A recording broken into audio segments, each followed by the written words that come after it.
Hello, everyone. We are now going to do the final section of Chapter 6, where we're talking about sexual orientation and research on this in counseling psychology. All right, so along with sex and gender, race and ethnicity, sexual orientation has had a lot of research in counseling psychology. Like I mentioned before, class and other social identities have also been um, had research in counseling psych, but just for the purpose of this chapter, we're just going to focus our final section on sexual orientation.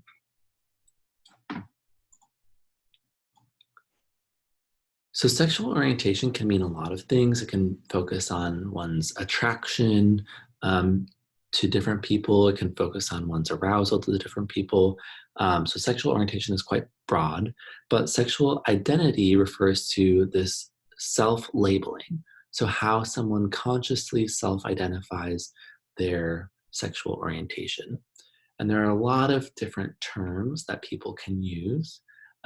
So if we look at different terms, there's heterosexual, and then there's a bunch of different sexual minority terms. So lesbian, gay, bisexual, queer, questioning, asexual, pansexual, and so on.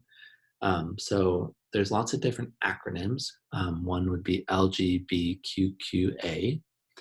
You'll notice that there's no T in this acronym because transgender, what the T stands for, is a gender identity and not a sexual identity. So again, sexual identities refer to someone's sexual orientation identity, how people identify.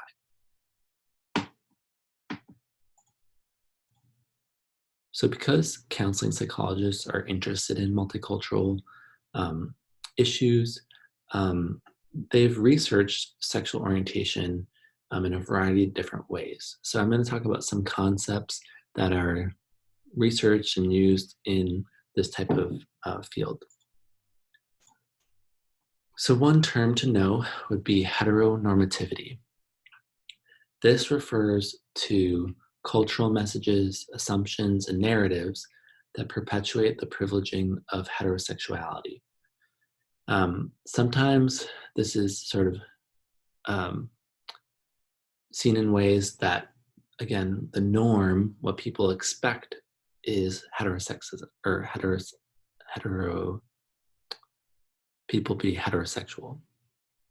So some examples of this is until just a couple years ago, all wedding cards, all um, Valentine's Day cards, etc., featured heterosexual couples. So it says, to my wonderful boyfriend from your girlfriend, and so on.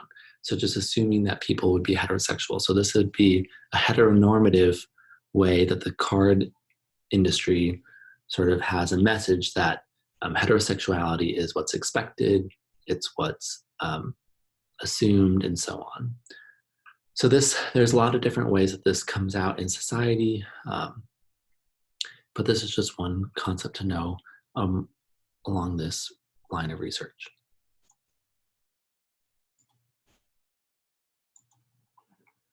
Heterosexism is when we're talking about discrimination towards sexual minorities.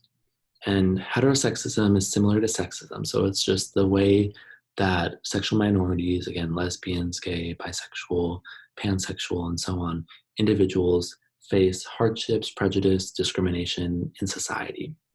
And this isn't just one-to-one, as we've talked about before, where people can yell out names or use slurs, but it's also it can be institutionalized. So the ways that benefits might only be given to heterosexual partners, or different ways that in some churches, for example, only heterosexuals are allowed to marry. So these are various systems of discrimination towards sexual minorities. This is similar to homophobia. Homophobia is the fear of discrimination towards sexual minorities.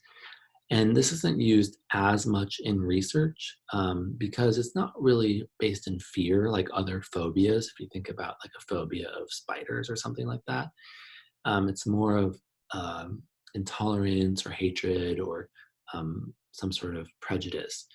So in research, we don't use homophobia as much. Now, because heterosexism is in culture, it's in schools, it's in religion, and in a variety of different ways, not in all of these things, but in some of these things, it becomes a part of culture, and it can be internalized by sexual minorities. And so we call this internalized heterosexism, where people, LGBTQ plus people, begin to internalize these thoughts and start thinking these thoughts about themselves. So they have negative thoughts or feelings towards themselves about their own sexual minority status. So I've worked with clients who have said things like, I'm going to hell. I'm such a bad person because of these feelings and thoughts that I have. So this would be an example of internalized heterosexism, where someone's taking what's out there, messages, cultural messages, what's out there, and then turning it on oneself. And there's been a lot of research on this, and it's related to a lot of shame, a lot of psychological issues like depression, anxiety, and so on. So in all of these areas, there's been lots of research in how this affects mental health, particularly for sexual minorities.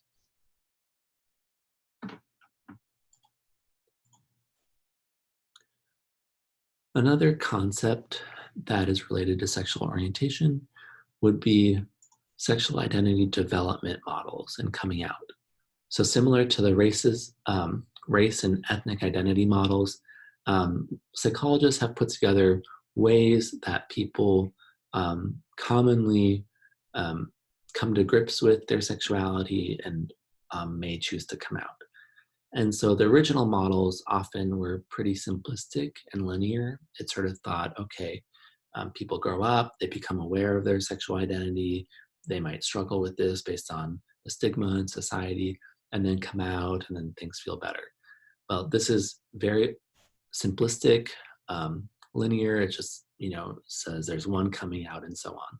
We now know through research that it's much more circular, much more complex than that, based on the culture that the person's growing up in, based on this idea of having to come out many, many times throughout one's life. Every time you meet a new person, it's not just a one-step process. So, but there are these common themes that people go through or could go through. And so there are these models of development of sexual identity that have been put forth by psychologists. One other idea that has come out of research, this is from Dr. Lisa Diamond, is that sexual orientation is fluid. It's not static in the same way that we thought. And this is especially well documented among women. So there's ways that people might sort of identify as heterosexual and then bisexual and then go back to heterosexual or so on. That is not as static as we once thought. So this research really helps complexify these issues. It shows us how nuanced and difficult this identity can be, and all the variety of ways that it impacts individuals. I would encourage you to look up some talks by Lisa Diamond on YouTube. There's some interesting ones where she talks about her research about fluidity. To end this section on sexual orientation, I just put up an example here. This is actually an article that I wrote it was my doctoral dissertation that ended up getting published in a APA journal, The Psychology of Sexual Orientation and Gender Diversity. And so as a counseling psychologist, and my advisor, Dawn Szymanski, is also a counseling psychologist, we looked at how experiencing discrimination, prejudice, and so on, how people cope with that and how it might be linked to activism. We looked at a variety of different mediators and ways that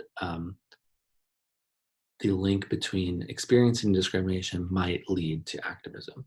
So just another example of the ways that this is being researched in counseling psychology. To wrap up this chapter, um, is just a note about why is this relevant in counseling? Why is looking at multicultural issues relevant for counseling? The first reason is that when we take into consideration multicultural issues, social identities, this impacts how we conceptualize the problem. So, for an example, if someone comes in and is talking about their depression, they're talking about how they have a hard time getting out of bed, they have a hard time, um, eating, they're just unmotivated, and so on. If we don't pay attention to cultural issues, we might just say, "Okay, this is a classic case of depression," and treat it with CBT. However, if we take a look at their social identities, perhaps they're it's a woman who's in a job field that's dominated by men, and she's experiencing sexism daily. People are putting her down, saying that she's not smart enough, that she needs to be kinder, all these things that how sexism might play out in the workforce. So again, by looking and including social identities, the problem might be the depression, but it also might be the environment and the different things that she's experiencing in her world. We also care about mental health and counseling, and research has really shown that when people experience marginalization, so discrimination, laws and policies that hurt them, and so on, this really does affect their mental health. Next, clients will talk about these issues. When you're a counselor, you get people from all different backgrounds, whether it's racial backgrounds, gender backgrounds, sexual orientation, class backgrounds, and so on.